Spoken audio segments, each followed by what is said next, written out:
这里是贵州的西江千户苗寨，也是我第3次来这里。之前的2次，一次匆匆忙忙没有住宿，一次天气不好。这第3次就当作来这里度假了，因为西江苗寨也被誉为人类疲惫心灵的栖息地。跟我来一次西江苗寨深度之旅吧。从凯里坐大巴40分钟，16块钱，来到了西江苗寨的北门，门票加景区车票110元。进入园区，先坐一段景区交通车到小北门。从小北门的7号桥到1号桥都是步行街。如果去观景台，还可以在1号桥继续坐景区的交通车上去。小北门这边就是7号桥，沿着河边可以一直走到1号桥。景区里的住宿特别的多，如果带着大件行李，可以要求民宿老板接送一下。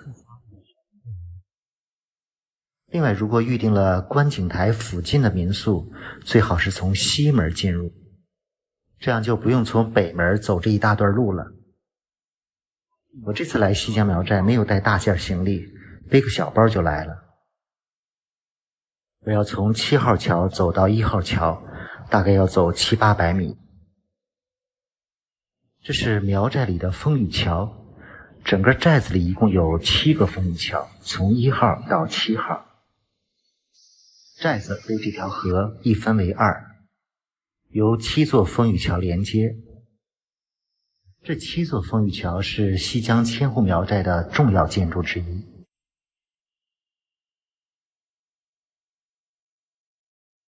7座风雨桥也有当地的名称，不过说实话，我每次都记不住这名字，因为这些字不常见。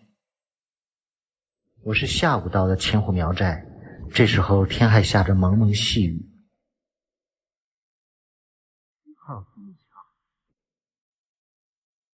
我计划在千户苗寨住2晚，第1晚订了山上的观景民宿，需要在这个1号桥坐一段景区的交通车。景区的门票包含了4程的景区交通车，门票的有效期是3天。这个民宿是可以接送的，不过我没有行李，所以自己到了这里。您到了是吗？选了这家评分非常高的民宿，这里观景特别好。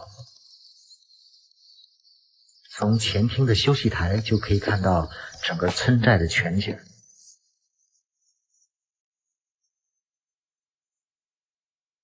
看看房间，不算便宜，300多，但是包含了早餐、下午茶、旅拍、接送、烘干衣服等一系列的服务，所以还是比较值的。尤其是房间都是观景房，可以说是无敌的视野，整个西江苗寨一览无余。这个民宿算是西江苗寨里品质最高的民宿之一吧，服务也不错，比较适合对住宿和服务要求多的朋友。酒店所有细节都很有品质，智能马桶、烘干衣服的机器。因为外面还在下着小雨，所以在房间休息一下。阳台外烟雨蒙蒙的，在这里欣赏一下雨中的西江苗寨。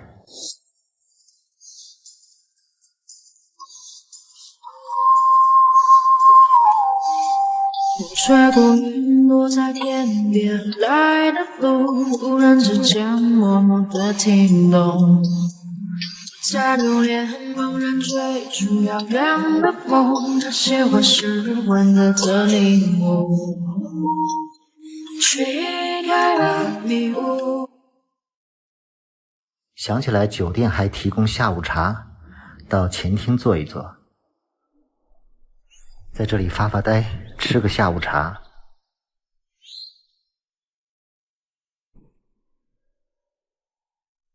雨淅淅沥沥的下了将近2个小时，傍晚的时候雨终于停了，到山顶散散步，从民宿慢慢的一路往上走到观景台。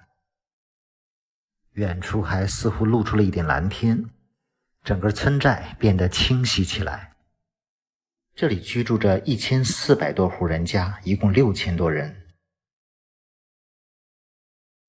这里就是观景台，现在游客不多。从观景台看一看整个村寨。西江苗寨是世界上最大的苗寨，距今已经有2000多年的历史，是中国独有、世界独存的苗族最大的居住地，是世界上最大的苗寨。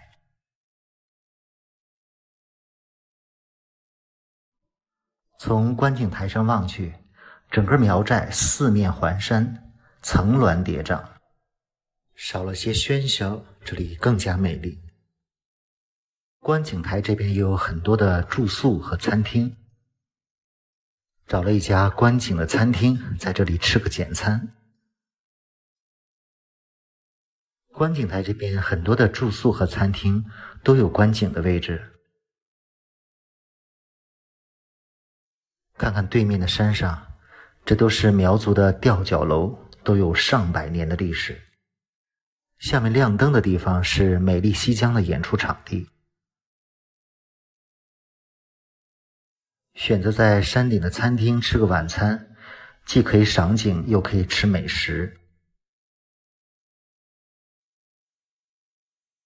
7点钟，苗寨的灯光渐渐地亮起来了。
晚上准备去看这里的美丽西江演出。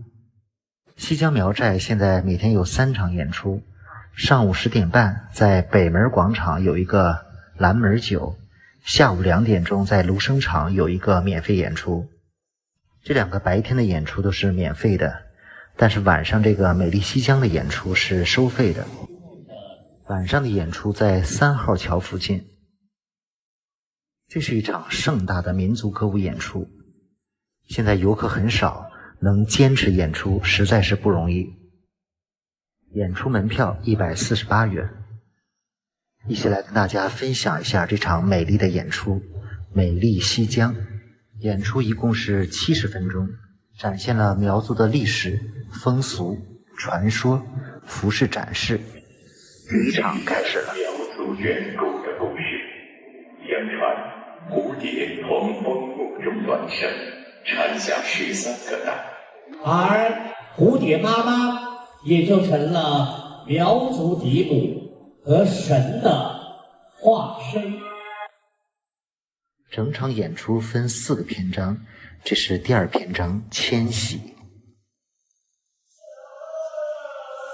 在中国历史上，苗族有5次大迁徙。写的功夫最早可追溯到原始社会，为了生存，在漫长的迁徙岁月中，苗家人的足迹遍布了祖国的山山水水，分布于世界各地。只要潇洒过度。这是精彩的第3篇章西江风情。在这个篇章里有非常多的舞蹈，欣赏几组苗族精彩的舞蹈。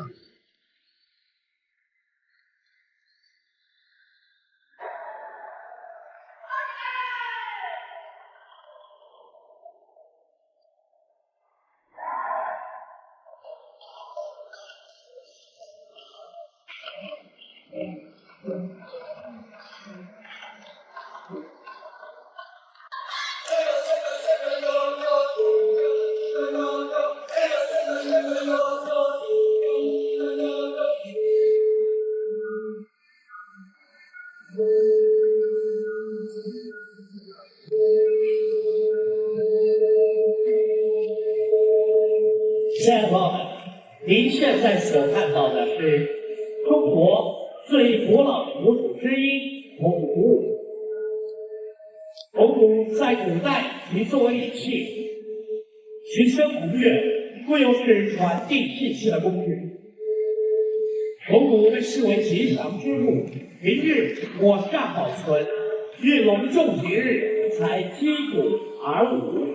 当是高山流水，中间还有与游客互动的环节，这是高山流水。朋友们，我们一起来加加油啊！跟大家一起来。继续精彩的舞蹈。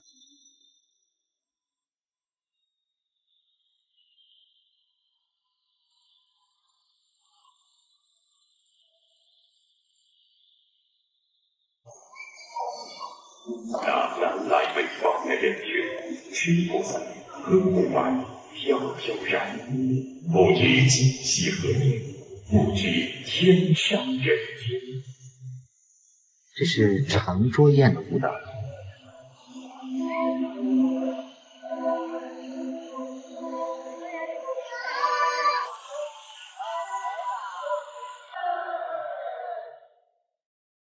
当你专心地观赏这个美丽西江的歌舞晚会时，你会发现西江的美是厚重的，也是多元的，它承载了千年的民风民俗。这个表演的是苗族婚嫁习俗。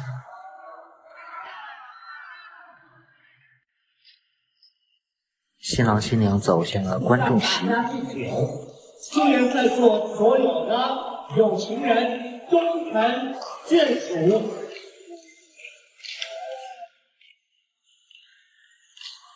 确实是酒，这喜酒还是要必须喝的。扮演新娘子的小姑娘很漂亮，这苗族的盛装真的是好看。又有观众被拉去了高山流水。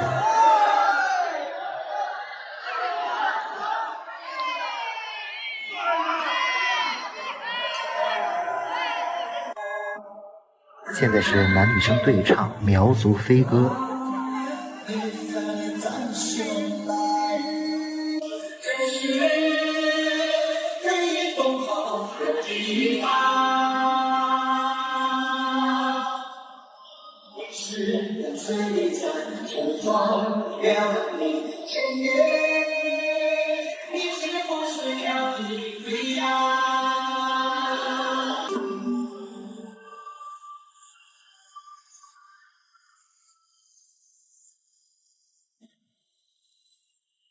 现在是苗族盛装和舞蹈展示。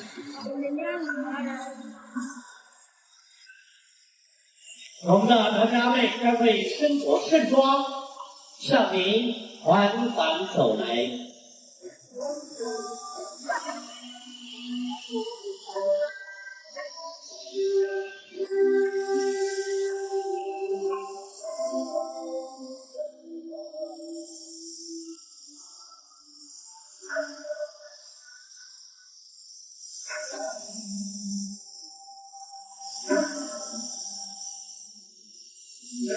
现在为您所展示的就是苗王苗后庄。苗寨何以安？生死与共多少载？这里是苗这不息。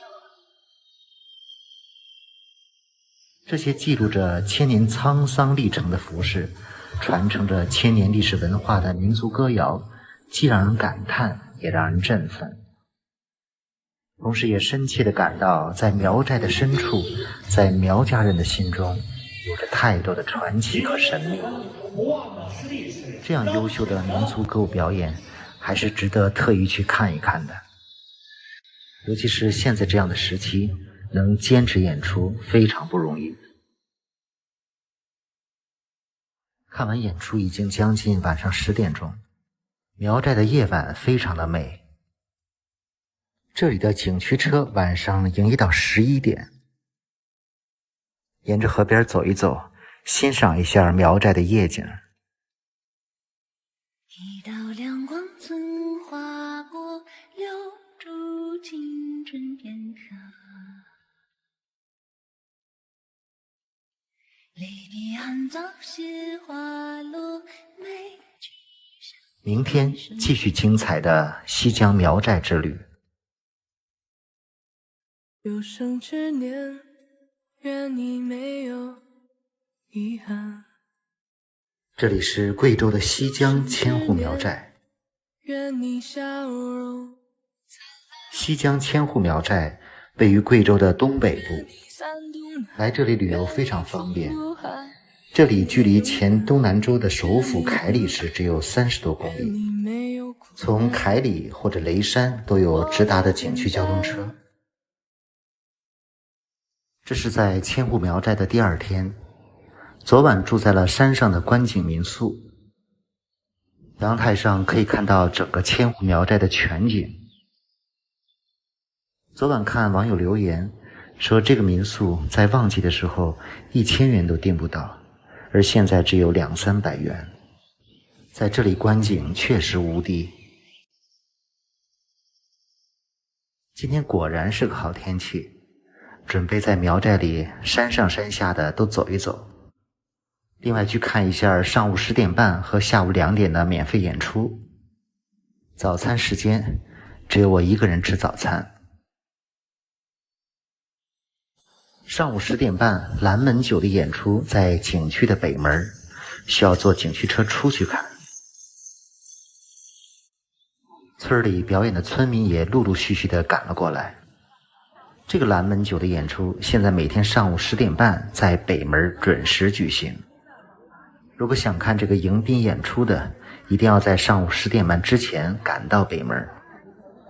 表演都是当地的村民，非常的质朴。很多老年人都参加了演出。你有多大岁数了？63呀？老了。老不老？不老。这个演出是在景区的大门之外，一般游客都是到达或者离开的时候顺便看这个演出。演出开始了，一起欣赏下。这是芦笙表演。表演的女子有姑娘、媳妇和老人，3个年龄段穿不同的衣服。这叫蓝门酒，一共有12道，12张桌子，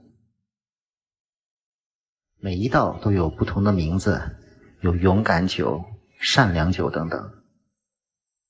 另外桌子上不但摆了酒，还有茶，一边是酒，一边是茶。游客可以自主选择是喝酒还是喝茶，并自己选择什么样的器皿。因为我不喝酒，就来杯茶吧。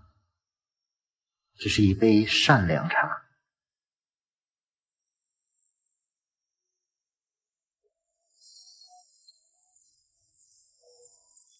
可惜今天没有什么游客，没有见人去喝酒。往常的时候比这个热闹得多。看完蓝门酒的表演，再进入景区。这是景区风雨桥里的第7号桥。准备从7号桥沿着河边和游坊街一直走到1号桥。这条河叫白水河，将寨子一分为2。这里的两边也有很多民宿和餐厅。今天的天气实在是太给力了。原计划想看看这里有没有摆长桌宴的，这里有2家比较大的餐厅，过去看一看。这家说中午没有，晚上可以过来看一看。再看看下一家，这家虽然吃饭的比较多，但是并没有吃长桌宴。其实我自己倒并不喜欢吃长桌宴，主要想拍一拍长桌宴的盛况。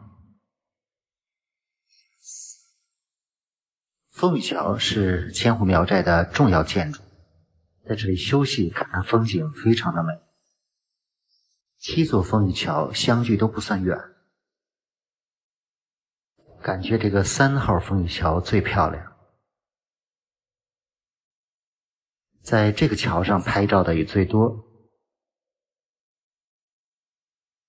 现在河里的水位比较高，这个小石桥几乎被淹没了。看今天的蓝天白云。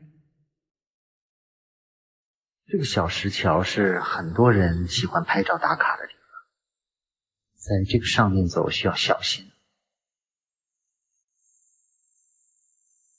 摄影师在3号桥头往这边拍远景，这个角度拍照景色很美。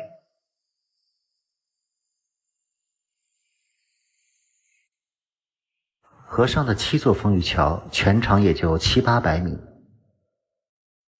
在河边的这个街道叫游方街，平行的另一条街道叫古街。我们再返回往古街上走一走。古街以及旁边的山上都是住着当地的人。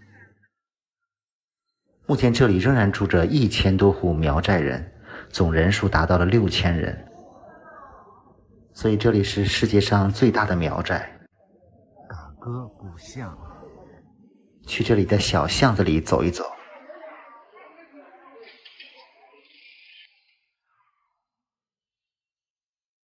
里面除了住户，也有一些门脸房，开着银器店、茶馆等一些小店铺。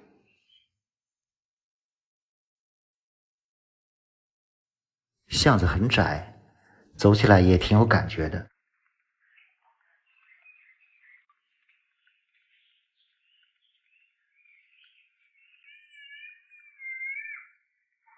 东影路口，整个古街上也算是苗寨里比较热闹的地方。古街的正中央有一个西江苗族博物馆，这些博物馆都是免费参观的，可以了解一下苗族的风俗和历史，尤其是几次大迁徙。苗族不但在中国有，在世界各地，尤其是东南亚，也有一些苗族的聚集地。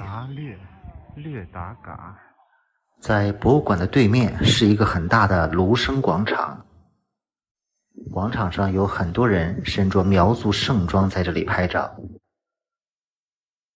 古街的后山上都是百年吊脚楼，这边山上基本住的都是本地的苗族人，这边的吊脚楼都有些年头了。另外在古街的这边也有很多的民宿，但基本都不算是观景房。我特意看了几家，条件比较简单，100元左右都可以住到。所以如果想住比较便宜的住宿，在古街上这边可以找到。简单在古街吃了午饭，2点钟来到了芦笙广场看演出。这个演出也是免费的，每天2点准时开演。表演者看上去也是当地的村民，一起欣赏下。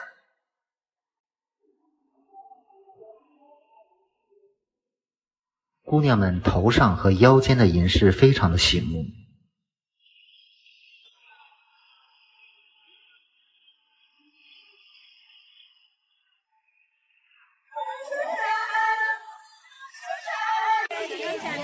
又来送酒了，这次喝一口。这个怎么喝呀？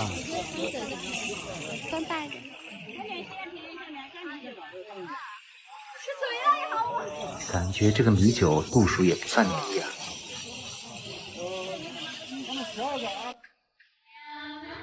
接下来的表演是游方。游方是贵州黔南、黔东南这一带苗族青年进行自由恋爱、择偶的一些社交活动和娱乐方式，表演得非常生动有趣儿。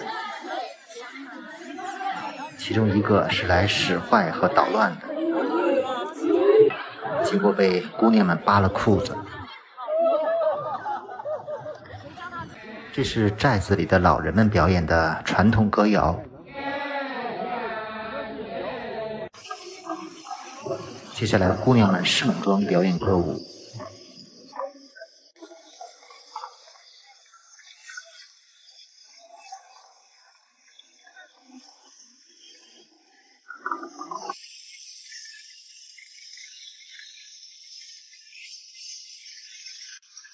这个下午场的表演因为免费，也吸引了大批游客过来观看。演员们都非常的卖力。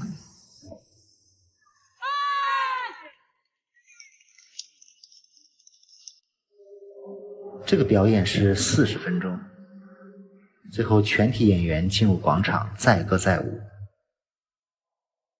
这个表演虽然不如昨晚看到的美丽西江表演专业，但还是吸引了很多的游客过来观赏。也非常感谢这么多演员在这个时期每天坚持演出。现在表演结束了，这些演员们又回归到自己的日常生活中去了。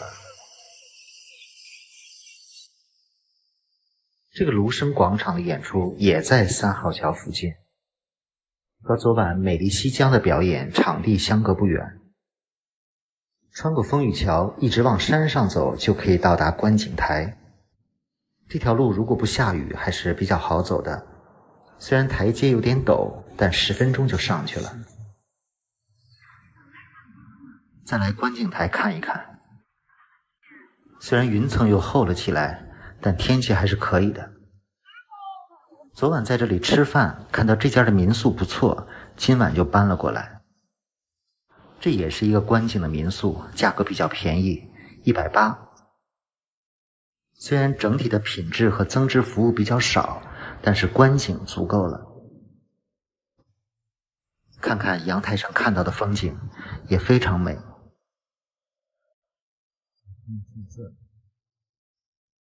其实我原计划原本在下午的演出前住在古街那里，虽然便宜，但实在是没有特点。而这一家起码观景是非常棒的，晚上就可以轻轻松松地坐在房间里看夜景了。这个时期来千户苗寨旅游，价格确实非常优惠，游客少，表演还照常，真的感觉是在度假。在房间休息了一会儿，准备出去散散步，吃个晚餐。又来到了这个云亭，据说往常这个打卡点需要排队，而现在只有我一个人都可以自拍了。还有人问我一个人怎么拍照，这个就是自拍的，在远处架好3脚架自拍。现在找个观景餐厅吃晚饭。本来这个餐厅位置特别好，但是现在有人了，于是回到入住的民宿，他们家也有观景餐厅，点了2个不辣的菜，晚餐59元，这个价格还是非常不错的吧。就准备坐在这里等到天黑。我今天的这一集视频完全可以作为自由行游客的攻略，既经济实惠又可以深度游览。上午10点赶到景区的北门，看这里蓝门酒的免费演出，然后沿着河边欣赏风雨桥，逛古街，吃午餐。下午2点看这里的芦笙广场的免费演出。如果想住观景房，可以下午来到观景台附近找一个观景民宿，在这里拍照、吃晚餐，静静地欣赏苗寨的夜景。如果经济条件允许，喜欢看演出，可以看8点半的美丽西江的表演。